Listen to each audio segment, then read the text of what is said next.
On today's episode of Uncoachable, a coach gets fired for winning, Wake Forest baseball kicks off pride with homophobia, and Lil Wayne gets revenge without even dropping a diss track.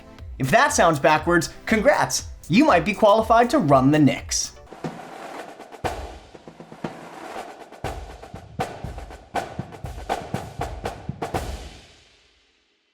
Welcome to Uncoachable Episode 3, I'm your host Alex Blau. The New York Knicks did it again. Just days after falling in a 6-game series to the Indiana Pacers, in a somewhat stunning turn of events, the Knicks have fired head coach Tom Thibodeau, after leading them to their first Eastern Conference Finals in 25 years. Tibbs had back-to-back 50-win seasons and finished with more postseason wins than New York's past 13 coaches combined, which is one of the reasons that superstar Jalen Brunson adamantly defended him at the press conference after their elimination game. So I guess this means the Knicks really are officially back. Not as a team, of course, but back as the laughingstock of the league. Unless Timothy Chalamet really is the Lisan Al-Gaib and can bend time, space, and Julius Randle's decision-making. Otherwise, this franchise may be cooked. It's like the plumber finally comes and fixes your toilet, then looks you square in the eyes and says, "Cool, now get out," before dropping his drawers and hunkering down for the better part of an hour. And I mean, I get it. When things are going well, the natural instinct is to destroy it. I do the same things with relationships and open bars. But just to be clear, he fixed a broken franchise, earned the trust of the locker room and the front office, and they fired him. That's not a sports decision, that's the Biden campaign strategy. Thibodeau brought the Knicks out of meme status and into legitimacy, but we can't pretend his system was nuanced. The playoffs showed that he didn't really sit his starters, didn't look towards the bench for support, and rarely made defensive adjustments during game time. Watching him coach was like watching a 10-year-old steal their parents' car just to realize they can't reach the pedals, so they drop a brick on the gas and hang on. Sure, it moves fast, but eventually you're gonna plow into a tree, school, or consecutive 42-minute Jalen Brunson games. Now, the Knicks head coaching search is officially underway, and a few prospective names have leaked. Meta World Peace, the Times Square Elmo who smells like hot batteries, and the ghost of Ed Koch. Honestly, I'd trust all of them before James Dolan. Deal with it, bitch! In other NBA news, Scott Foster, also known as the Extender, has officially been assigned to ref the NBA playoffs.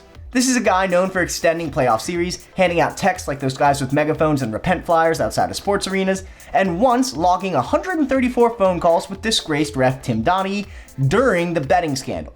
But sure, give him the biggest stage in sports. Putting Scott Foster in the finals is letting a teacher who keeps losing kids on the field trip keep their job. Yeah, you get to stay in the Keys a little longer, but the bus ride home includes some very awkward calls to parents. Is it just me, or is that a real live Tyrannosaurus Rex behind them? Correctosaurus, Ralphie.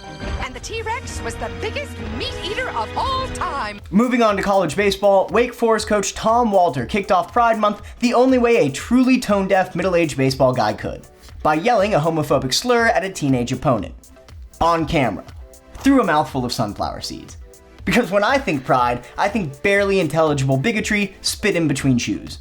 This is a strong stance coming from a guy hired to mentor kids, not scream slurs like it's 1957 and someone dared to integrate the batting lineup.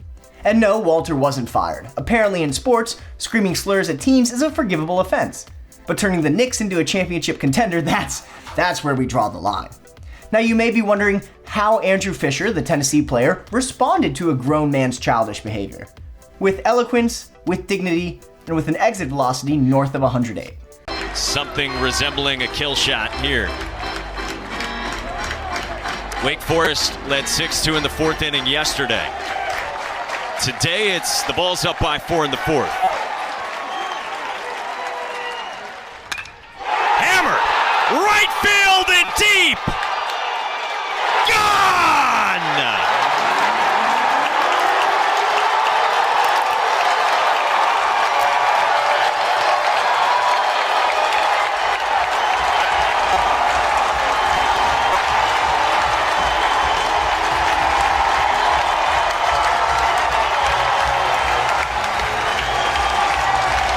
Lil Wayne dropped his Carter 6 tour dates, and New Orleans is not on the list. People are shocked, like, why would he skip his hometown? Well, maybe because his hometown skipped him first. You ever not get invited to a party at your own house? That's what this is. This is getting passed over for Employee of the Month, then being asked to cover extra shifts. Nah, Lil Wayne's not petty, he's unionized. And finally, the Orlando Magic unveiled their new uniforms, bringing back the iconic star logo and pinstripes. It's a nostalgic nod to their 90s heyday, because nothing says we're building for the future like dressing up as our more successful past. And now, today's uncoachable moment. Watch and learn absolutely nothing.